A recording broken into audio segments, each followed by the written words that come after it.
Hi, fourth grade, and welcome back to our Wheel of Pizza. This is week 4, and I am very excited to see our winner this week. As you can see here on the right, we have all the names of all of our students who have completed work this week organized.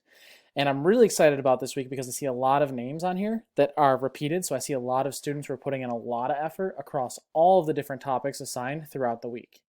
I'm very excited to see the winner, but I really want to shout out to all the students who have participated up to this point and are working very hard, not just for their awards, but because they know that their learning is really important. Without further ado, let's click our wheel here and see who wins.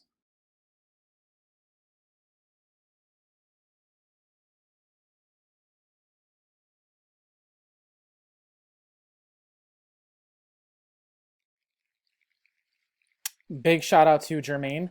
Jermaine, I'll be giving your family a call to see when is a good time for us to deliver your pizza. And for everyone else, keep playing to win. We have a lot more weeks left in the school year and a lot more pizza that can go out.